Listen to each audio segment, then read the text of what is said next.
are joining this session of the 22nd seminar of Fiscal and Financial Economics, Public and Private Credit, National and Global Experiences in the Current Crisis.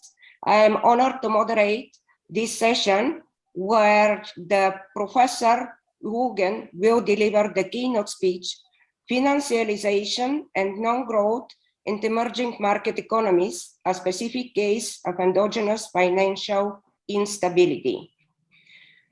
So good afternoon, Mexico. Good night, France.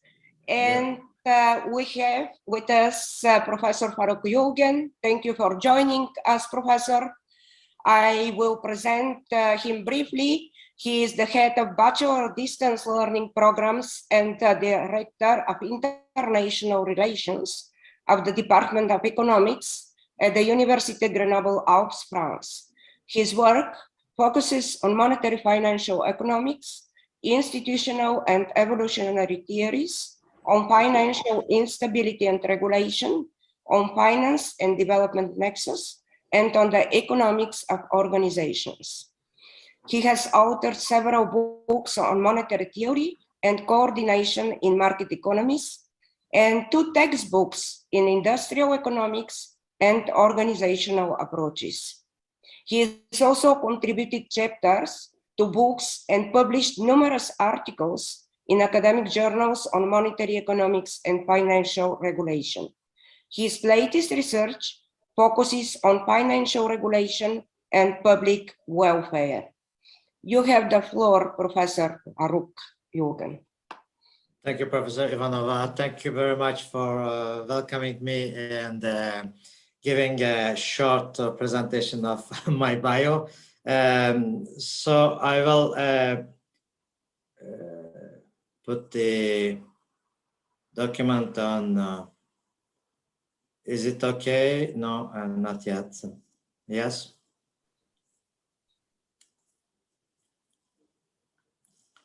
So I'll share the screen. Well, thank you very much. I am really honored and very pleased to be here with you today, because we are on the same day today for the moment, in spite of the time differences. But the heart is converging toward the same thing, asking questions about the working and evolution of our societies and our economies. Because we are economists, but the economy is not all. However, I will be talking about some questions, problems related to the financialization of the economies, and especially of emerging market economies. And I'll be taking as a case study the Turkish economy. Since the 80s, since the beginning of this so-called liberalization and opening up process in real and financial markets.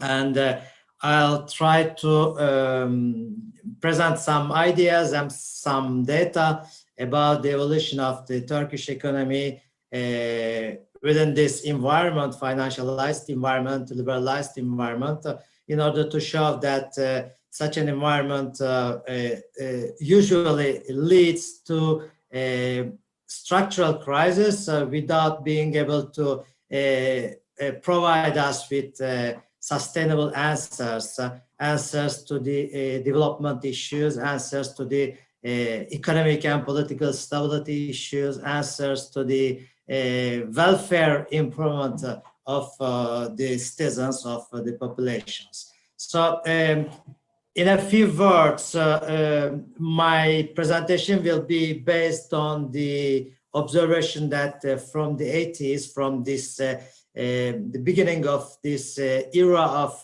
liberalization, just maybe a few remarks about this.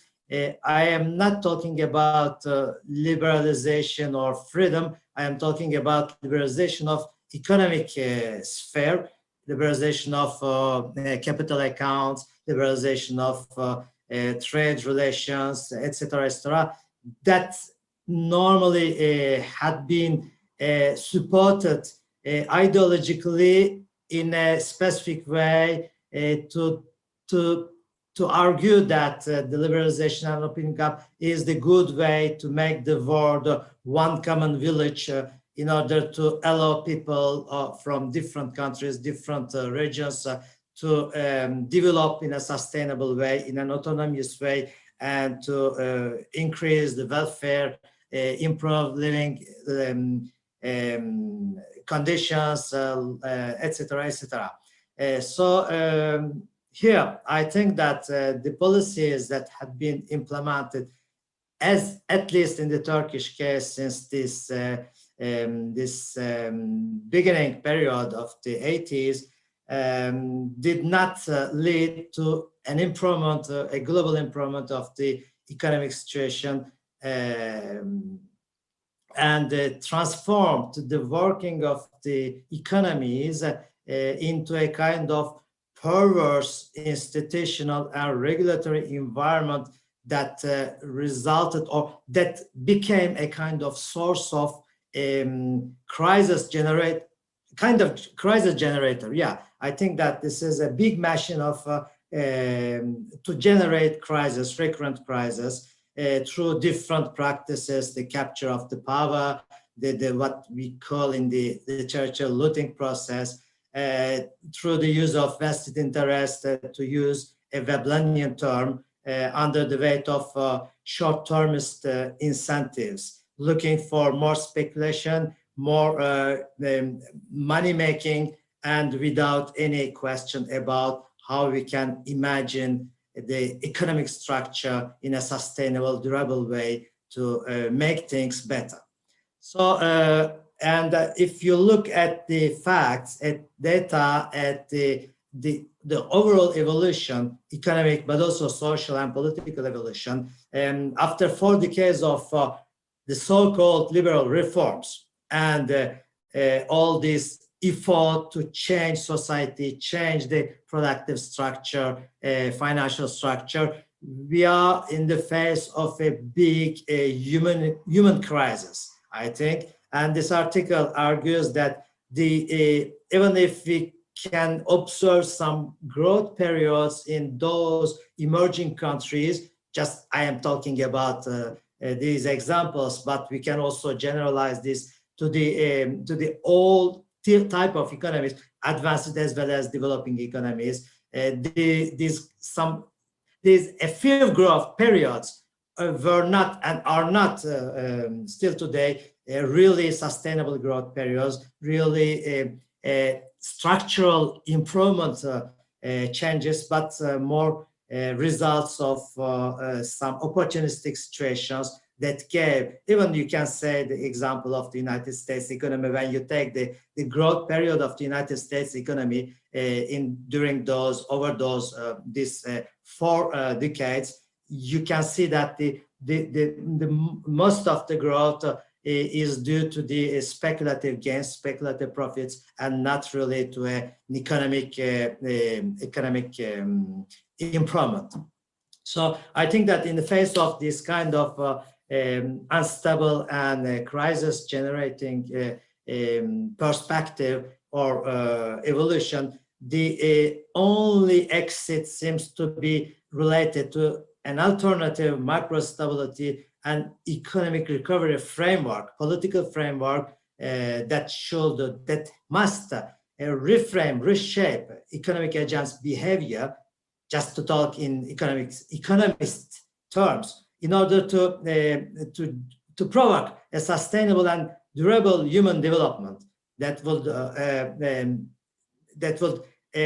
be let's say supported by societally shared long-term objectives, because if we have no such objectives, we cannot imagine and frame sustainable policies, sustainable structures. So to show this, the question that I ask here is that when you take some growth periods, some very sharp increasing of GDP and different other things, could we say that the Turkish case is an economic success story? So you can find over some periods some impressive statistic with high growth rates, but those rates are not or were not really coming from a real change, a real sustainable change in economic structure. And beyond the government's narrative stating that we are on a very sustainable, very long-term growth and development path, I think that the Turkish case seems to be very dependent on foreign investments, but without really transforming things, transforming the fragilities into strengths. And I take here just an example from the Morgan Stanley work in 2013, showing that the Turkey was one of the fragile 5 emerging countries with a huge risk of downturn. And today, with the data of today, we can see that this was a relevant observation. So I will just be giving some data here, just to go ahead quickly. Here you can see some monetary and real aggregates, the evolution of the GDP, the growth, domestic demand, consumption, etc., and investment. So in the 2010, 20, etc., in the second decade of the 2000s, you can see the facts were not too bad, because when you see the public debt around 30-35%, it was a very good performance at that time, because don't forget the second decade of the 2000s. It was a very, very difficult period, because we are in the aftermath of the 2007-08 crisis. So normally the situation was very, very bad for those countries after the collapse of the international global demand addressed to those countries, as those countries are closely dependent, very dependent on the external demand. The 2007-08 crisis was a very, very bad situation. So you can see also that I will just put this thing here, and you can see here the inflation is about 2 to 9% over this period. For an economy like Turkish economy, this rate of inflation is a very, very good performance, because before the 2000, the Turkish economy has suffered from more than 100% inflation rates, with also very high interest rates, etc., etc. So you can see also the evolution of the trade balance, the current account, the goods balance. It was not too bad, because even before the 2000s, this balance was really in deficit. So all these facts don't really give us a proof of improvement, because when you take now beyond this period of the second decade, through the end of the decade, you can see that the aggregates were very, let's say, worsened. Like the real GDP or private consumption and investment were very on a decreasing path, with the increasing of risk premiums, you see as well here. And you can see that Turkey, compared with some similar economies like Chile and Poland, was in a worse situation during this period. So I take the work of Roderick as a kind of abstract or summary of this evolution, of this bad evolution, because Roderick put the emphasis on the fact that in spite of the governments and international institutions like IMF and World Bank narratives, the Turkish growth was not really a high growth compared with other emerging markets. And you say, you take this, you can compare this, for example, you see here in the second decade of the 2000s, the average annual growth of the Turkish economy was very, very low compared with other emerging markets. You see that, so therefore, Turkish economy was not a good student of this class of emerging markets, open it up and liberalize emerging markets. So also the high instability that you can observe with regard to the real GDP growth rate here, even for the real GDP growth rate with moving average, you can see here, this rate is not very, very high because it's fluctuating around 4 to 5%. And for an economy like Turkish economy, even 5 or 6% GDP growth is a very, very low performance with regard to the needs and to the weaknesses of the economy. See, and we cannot compare this with the performance of Chinese economy or performance of a hypothetical stable, stably growing emerging market. So you can see also on this graphic over the 2014-2019, so very, very current period of the in terms of change of GDP here. I borrowed it from a work, very, very recent work from my colleagues in Istanbul, and you can see here the growth rate is very, very fluctuating, very unstable, and also very low. You see here, the long-term tendency of this growth is around 0. So this doesn't give us a very, very optimistic look at the evolution of this economy. And okay. So what could be put forward as the major weaknesses of this economy, very highly financialized in the sense that the economy is a very, very liberal one, even in spite of so-called conservative government. Economically speaking, the economy is a very, very liberal one, maybe very close to the political doctrinal perspective of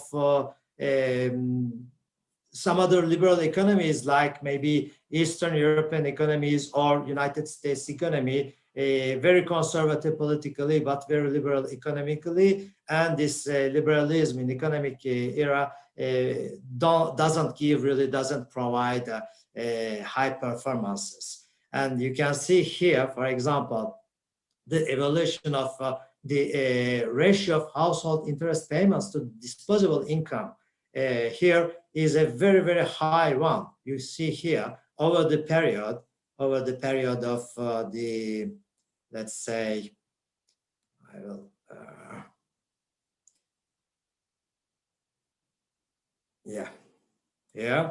over the period of more than 1 decade here, as you can see here. So also the ratio of household liabilities to disposable income also is a very increasing one that that points to the fragility also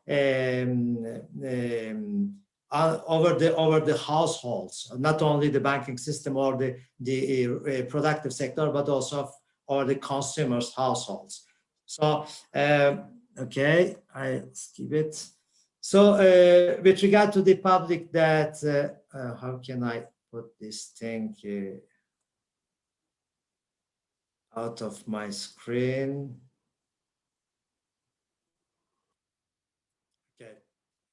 So the current account deficit, but also I will showing you that the other aggregates also are in deficit evolution. Current account deficit is continuously widening, and the international competitiveness is not really achieved. The no price competition.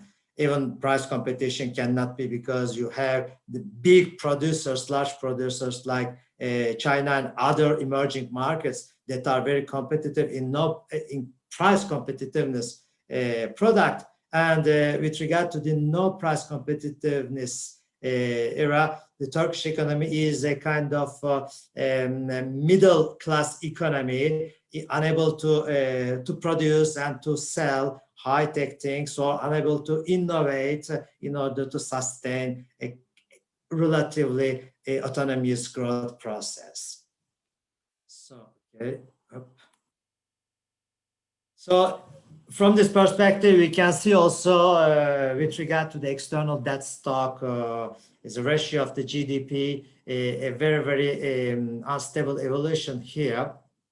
We can see for the public and private sector situation, and private sector is the most indebted sector in the Turkish economy, because that might be explained by the fact that the public sector has been withdrawn from the economic activity, because this is a very liberal economic structure, and the state hadn't been involved in order to support the economic transformation through, for example, infrastructure expenditures, through some large programs, development programs, etc. So it was very, very limited intervention in economic era, and you can see that the evolution of the external debt is still very worrying. Here, the last one of the last numbers is about 60% of GDP in 2019. And if I take now till today, 2021, excuse me, you can see the evolution of the gross external debt is increasing. If there is some sustainable things in the Turkish economy, this is related to the worsening process of the macro data. From this perspective, we are in a very, very stable economy, very sustainable economy, because the debt and all the bad things are increasing in a regular way. Okay, this is unfortunately a common fate for all those countries. So as I said a few minutes ago, a growth rate less than 5% for Turkey is a kind of degrowth. Okay, we have to have more than 5-6% in a continuous way in order to expect a sustainable development process at long run. Okay. And also, if you take this period of the second decade of the 2000s, some lucky events or phenomenon had been generated, because, for example, thanks to the drop in oil prices, Turkish economy had some advantages, at least to decrease the external debt position. But it is not a sign of improvement of the economic situation, just a kind of a lucky situation that the prices dropped down, and that gave the economy possibility to reduce its external debt. But today, with the downturn, with the increasing of the oil prices, I think that the macro downturn will be much worsened. So other facts about the macro data related to the late 2020s. Okay. So you can see here the evolution about, for example, the final domestic demand is a bit constant, it's a bit stable, while the gross fixed capital formation is very fluctuating one. You see here going down from 9% to 2%, and then going up to 7% and so on. And according to the last facts, the private investment, the investment of corporations, enterprises is decreasing sharply. So, and also those facts are important because you'll be seeing that, for example, for the inflation rate, today we are talking about 50% a year instead of 8% as it was the case a few years ago. You see, this points to the instability, to the structural instability of the economy and the unsustainable framework that the government has developed since 2 decades. Because don't forget, in Turkey, the government is the same since 2 decades. So that means that government had enough time to design and implement structural development policies. So they didn't do it in this way. Therefore, they are very, very vulnerable. They are very, very fragile in the face of international fluctuations without any possibility to answer to those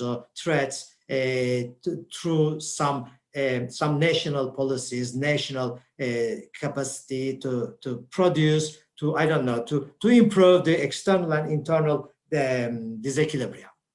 So vulnerabilities are persistent today. Here I take still the period from 2008 to 2014. You can say here. So the effects of the 2007-08 crisis are there. They can be observed here. Sharp decrease. And then a kind of recovery process. But you see, in these cases, the recovery process is not really a kind of improvement of the situation, but just a kind of recovery from the consequences of the last crisis. So that's why this increase is not a growth process, but just a kind of recovery of this period of sharp decrease. Okay, and you can see here, once this recovery had been let's say occur, the follow-up was very bad, was very decreasing process. You can see here. And that means that after the recovery, there is no a kind of stable growth path. Okay, so I give other information about the real sector structure of in Turkey with regard to the exports and imports. And the top exports of the Turkish economy are cars, gold, trucks, vehicle parts, and jewelry. So those are not really innovation sectors, since, for example, the car market, industry might be an innovative industry, but it is not relying on the domestic production of innovation. It's relying on the innovation from the mother corporations, Renault, Peugeot, Ford, Opel, etc., and that are producing also in Turkey. That they have their branches in Turkey. So the car market, even if it can be seen as a possible innovation sector in Turkey, it is not the case, because just it is the production, a kind of production outsourcing activity. And for the rest, you can see jewelry and gold are really specific to the countries like Turkey and India, and they are not really innovation and growth producing, generating sectors. While the imports also are interesting, because in the same sectors we have exports and imports, and you can see for the car market, for example, car industry, the imports and the exports of Turkey are just well balanced. That means that the car industry in Turkey doesn't provide country with some export surpluses. On the contrary, the deficit is real in the car market. So apart from the car market in those sectors, apart from the car market, we have no another market where we can look for innovation, look for growth, routes, etc., etc. So unfortunately, the macro situation is very, very bad with regard to the domestic productive sector, but also with regard to the external position of this country. So, okay. And also the another information about the macro situation of the Turkish economy with regard to its relationships with the rest of the world. So you can see here the major countries with which the Turkey is in trade relation are from MENA, ENA, and others. So others is very, very few level, very small thing. But the MENA and ENA are the most important countries. So ENA is the European and North America, and is here.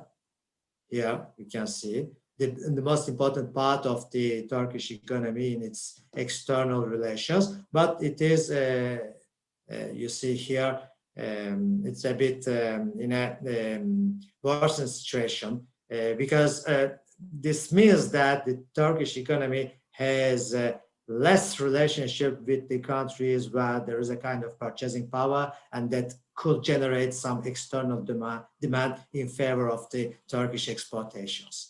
Okay. And also this is related to a specific policy from the Turkish government, because Turkish government played its card, its political card with the MENA countries, stating that the autonomous development process must be going through the new markets, the new countries that could be more friendly countries than the Western Europe and North American countries, etc. That was the political narrative within the country, not with external partners, because you see the populism is very is a very good source of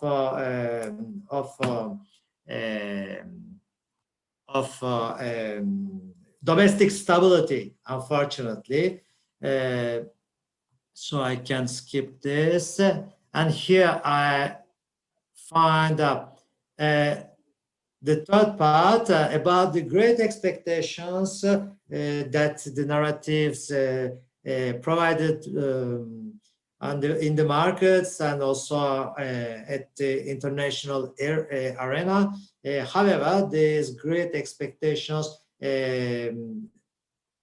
are not or were not really corresponding to a reality, to effective improvement, effective growth process, and the recovery from the first from the 2001 crisis and then from the 2007-08 crisis was very deceptive.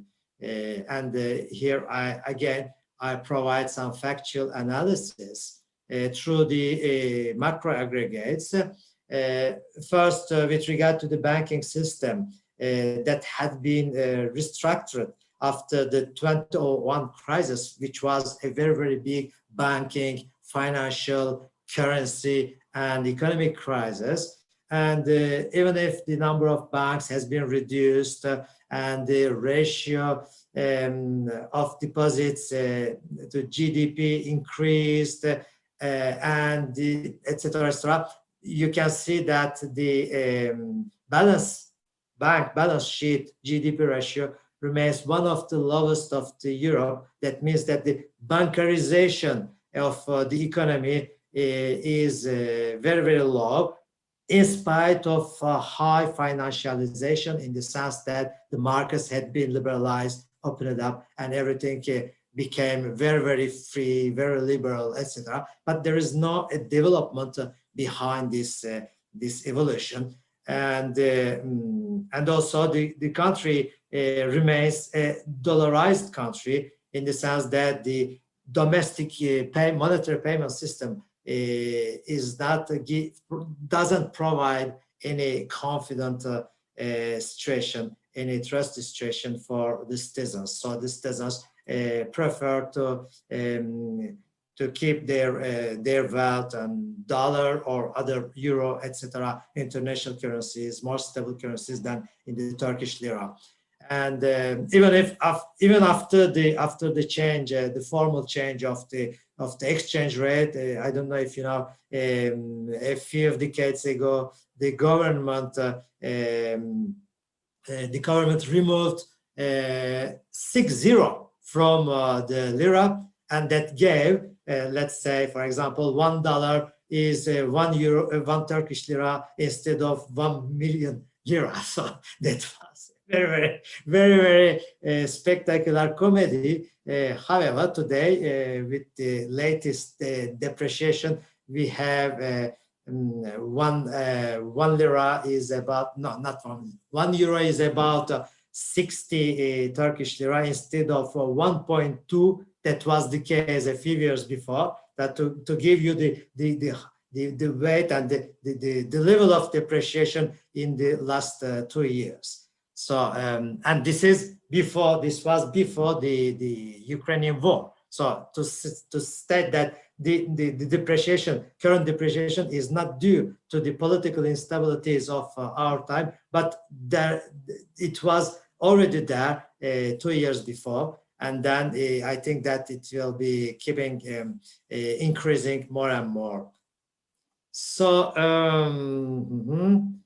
okay, so all this, in spite of what we call the best practices in the financial management of the banking system, of the financial markets, etc., so all the things that the literature and the wisdom give us as the rules to be implemented in order to improve the situation of the economy, to strengthen the economy, etc., etc. So some lessons can be drawn from this experience, I think, and again I will be taking the Roderick's conclusions here.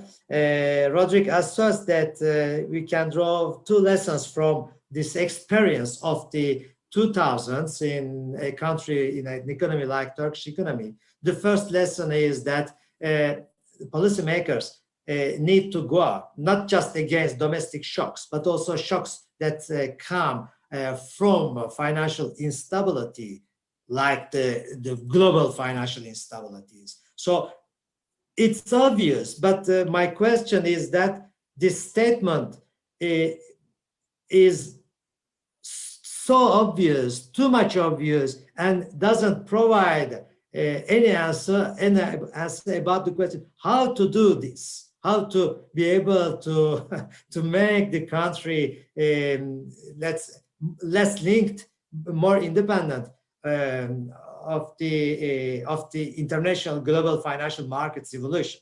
Okay, the first my question to the lesson of Roderick is this: since you can observe that countries like Turkey were not really involved in the global finance, the global financial markets, because the share of the Turkish financial system was really very low in the global financial landscape. So you cannot say that we have to prepare the economy to the global shocks, to the global financial shocks, since the economy is not within the global finance. So it doesn't make sense really. The second thing is, I will be finding this, where is it? No, it's for the second lesson, yes, emphasized by Roderick, is that the growth strategy of emerging economies is a very, very unstable one, because it is depending on the external demand fluctuating independently from the economy, domestic economy. You cannot put your development process on this kind of dependence, first. And second is that if your accumulation regime is integrated or linked to the global world accumulation regime, which became from the 80s a very perverse one that I call the financialized accumulation regime. In this case, you can never design and implement domestic policies to make the national domestic economic structure strength enough to fight against global fluctuations. Okay, even the developed countries, even the advanced economies cannot fight really against the global fluctuations. So an economy like Turkish economy cannot do such a defense process. So financial developments here you can see following the Stockhammer work, financial developments shape the pattern and the pace of accumulation in emerging markets as well as in emerged markets. So you cannot insulate the emerging markets from the global economic evolution. From this perspective, the questions of Roderick, the lessons of Roderick, the first and the second, could make sense at the theoretical level. Everyone is can agree with this, but they don't provide us with the ways of undertaking appropriate policies in order to change this fragility environment. So follow-up is related to the evolution of the unemployment rate. So first thing is in Turkish economy, employment rate is very, very low, because the informal sector is very, very large. And so then people are not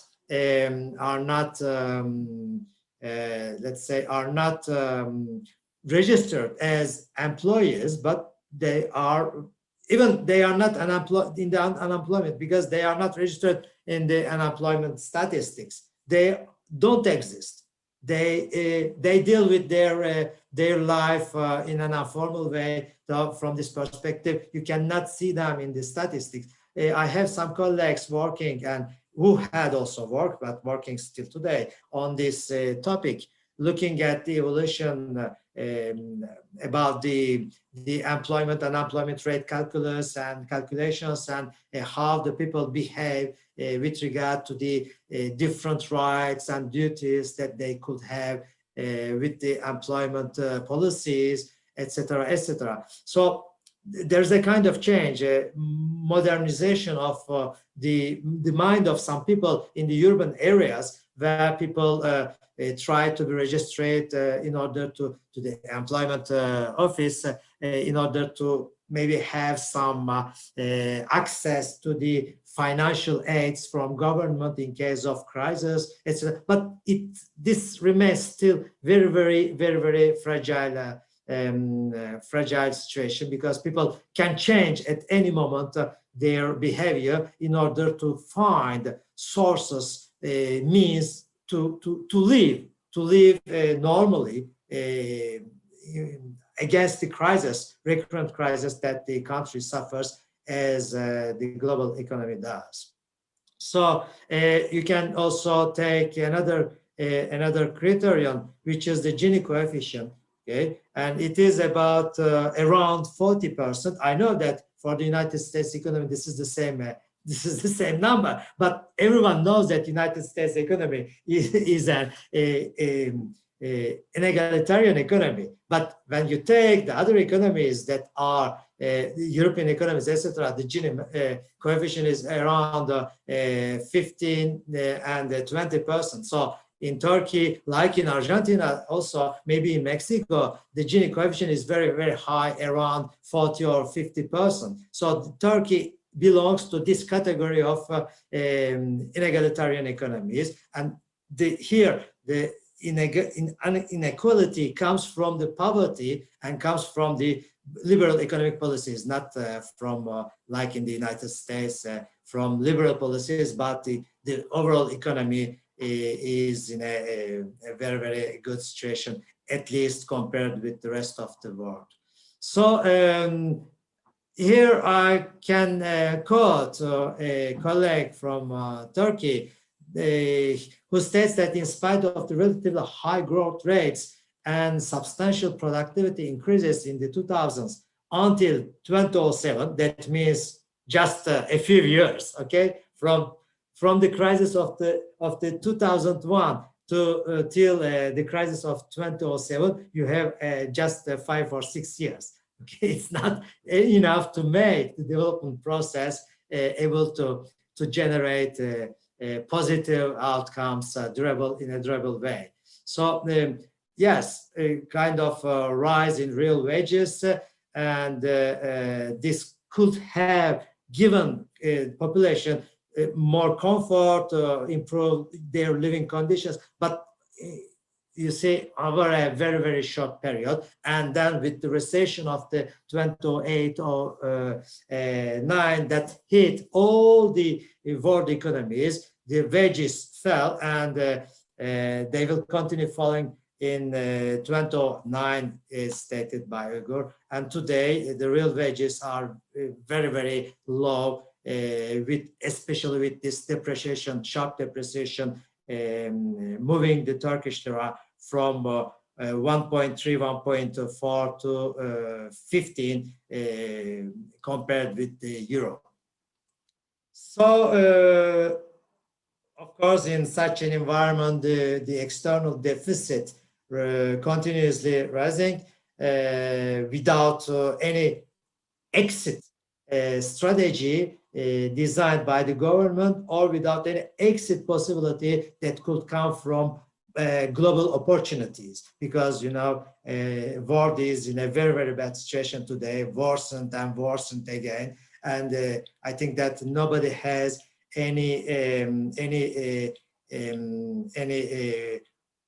wide, clear horizon in order to be able to engage in better strategies, investments, job creation, and improvement of living conditions. So I think that Turkish economy is blocked between the worsened global environment and worsened domestic policies.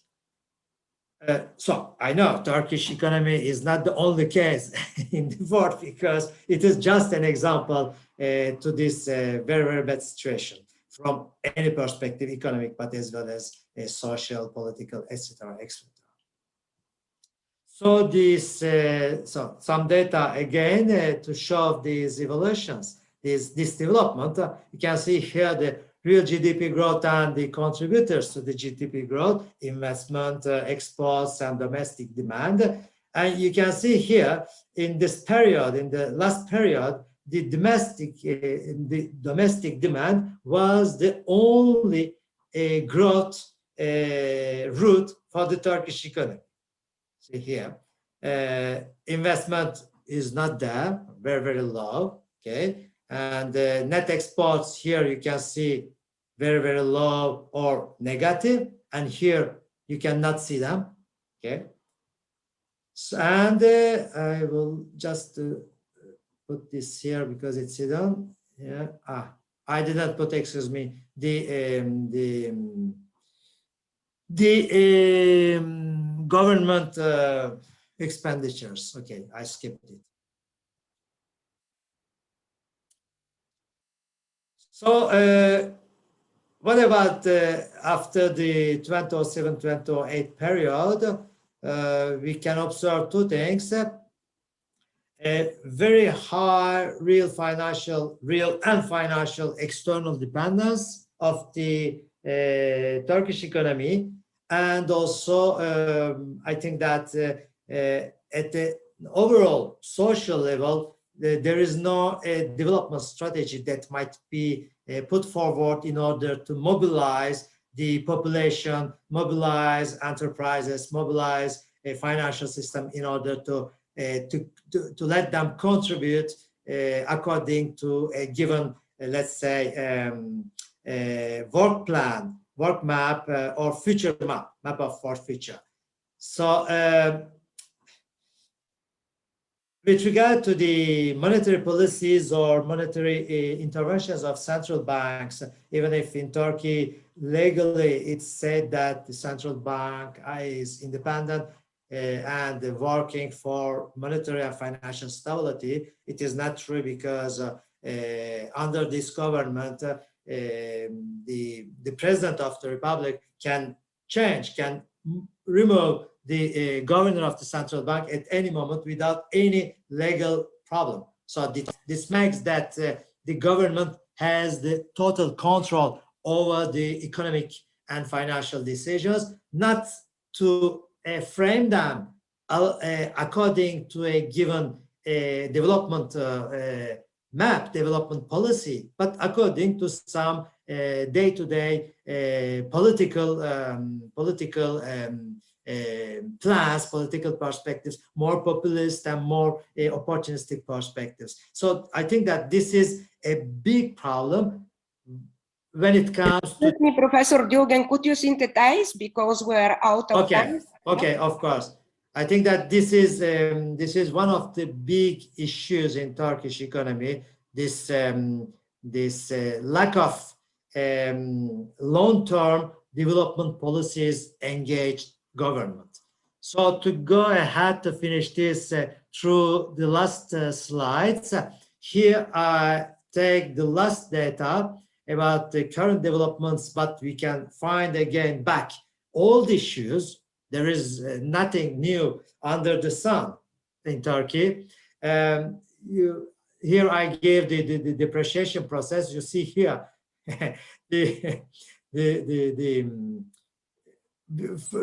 over the 2022, it is just this year, okay, from 2021 until today, 2022. This is 2021 period where there had been a kind of sharp depreciation before in 2020 and 2021, pushing up the exchange rate from around 2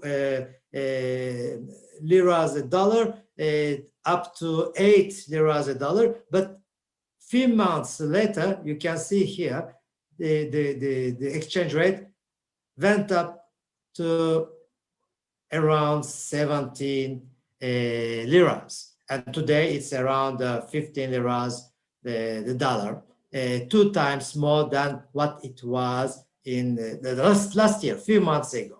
Okay, very sharp depreciation. And here capital flows. So capital flows, are they inflowing or outflowing?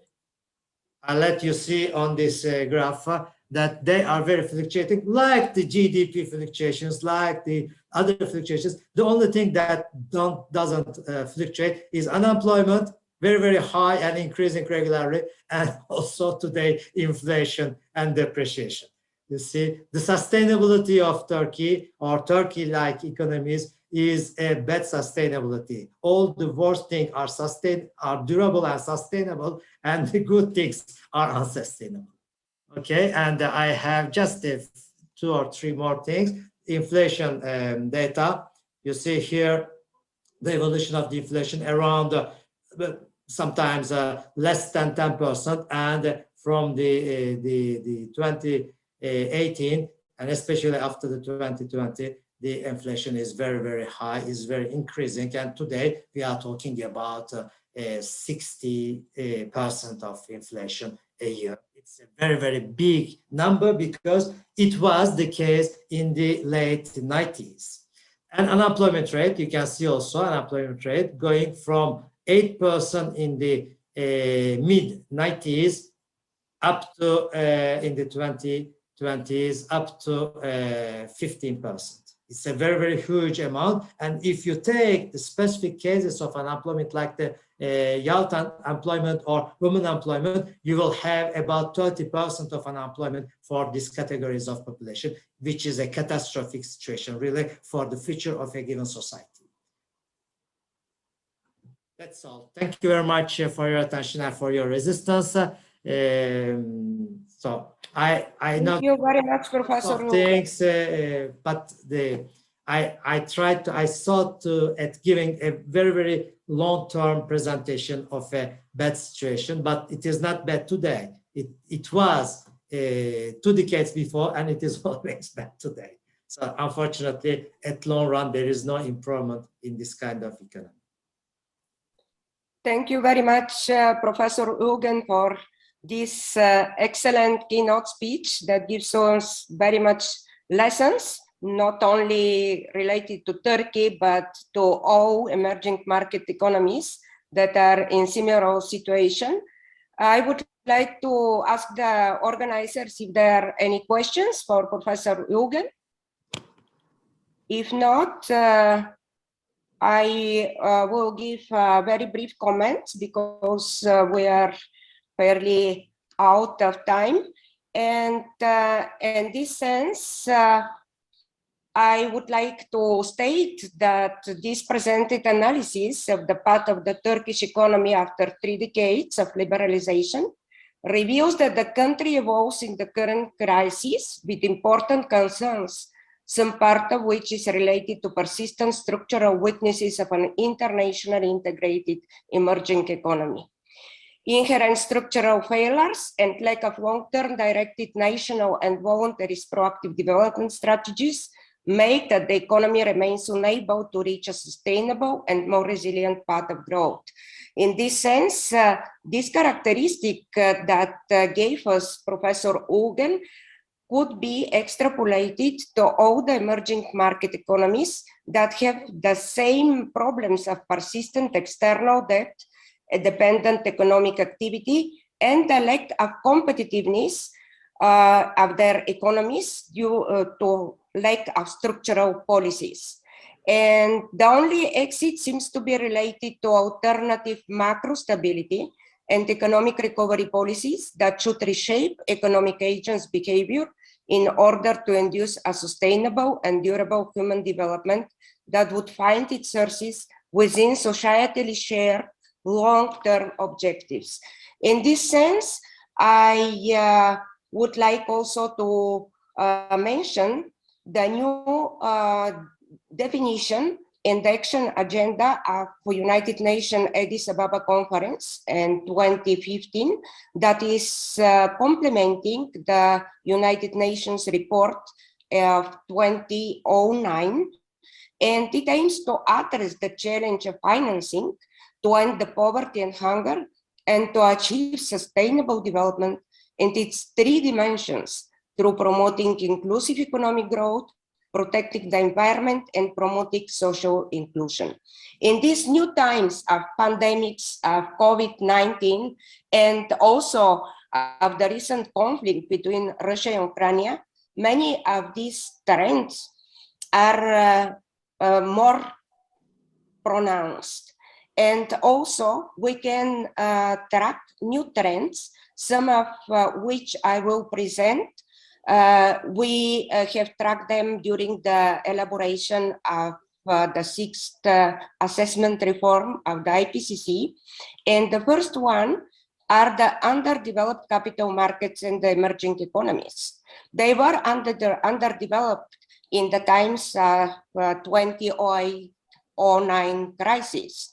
But now this underdevelopment is more pronounced. There are large currency political governments and other risks for cross-border private flows.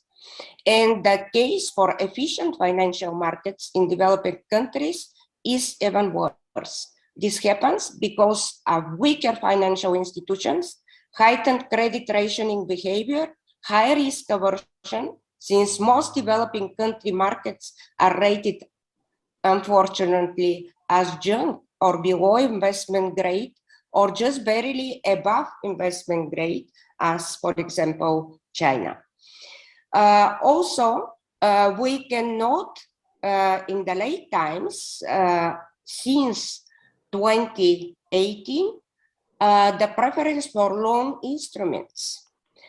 We can note that public funds are becoming scarcer, and the preference for loan rather than grant instrument could emerge in international cooperation, requiring robust debt sustainability analysis, as well as loan structures ensuring efficient debt restructuring and debt relief in events of extreme shocks and imminent over indebtedness and sovereign debt default.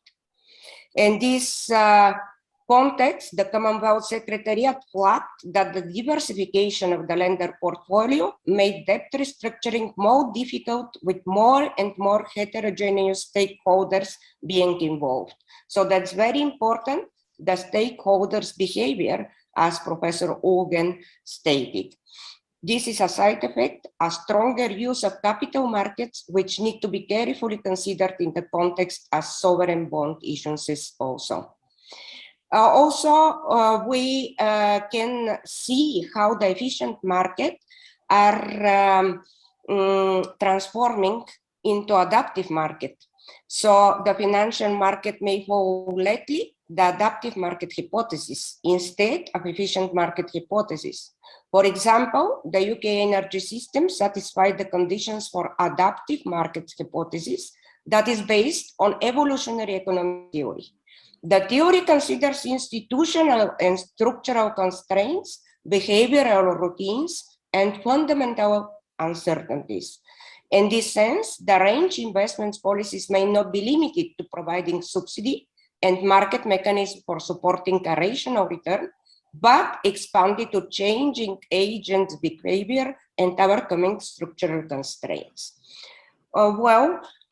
This is also in the same sense, and some analysts are now introducing also the COVID-19 fear index. This is a very new index that is missing from traditional finance models. It could be used not only for COVID-19, but for other pandemic shocks or extreme event shocks, and in general, external shocks for an economy.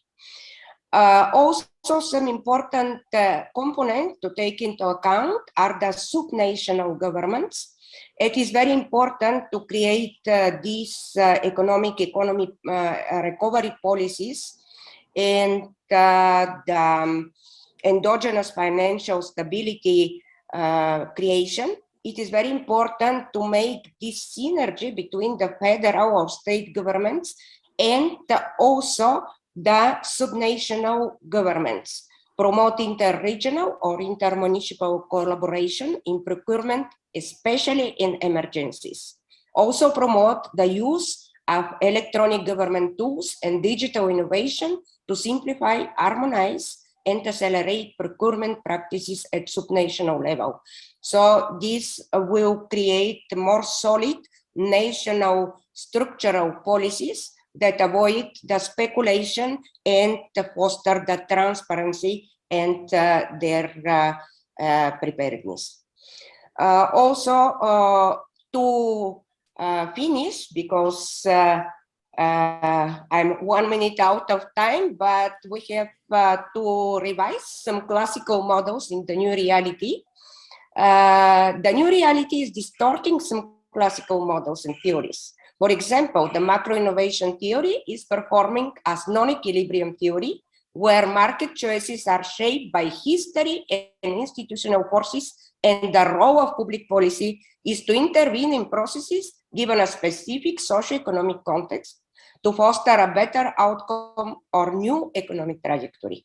And here are involved the agents, the economic agents. So also the cooperative game model is gaining place versus the competitive game model. Also, not all members are necessarily equally committed to the group outcome. It can reinforce now with some tendencies of deglobalization, with the raising of the prices of the transportation and supply chains. So it is important to have it in mind for regional integration. And finally, some widely accepted hypotheses as the efficient financial markets must be revised as it is performing more as adaptive market hypothesis, including COVID-19 and other pandemic or other shocks in general fear indexes. So thank you very much. And I would like to give the floor to Professor Ülgen for some final remarks.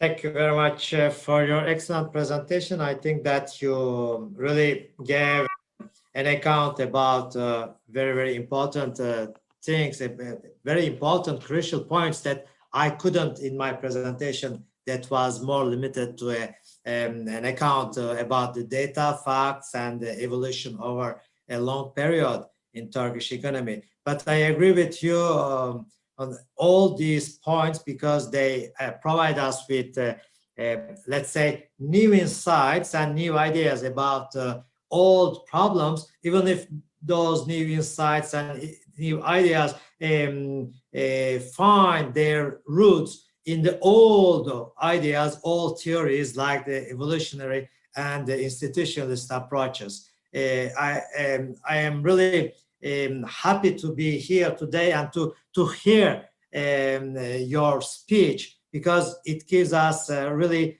a kind of picture, optimistic picture, such that we are not blocked within some unsustainable ideas, unsustainable recurrent policies, and we have lots of alternatives that we can, where we can find some maybe a beginning of solutions. Of course, the solution doesn't exist, never. But this is life. Life is evolutionary, is dynamic, changing, and we cannot find solutions, definitely. But definitely we can have this hope to find solutions to our old problems. I think that what we lack is the will, the willingness to be open to the ideas, willingness to be able to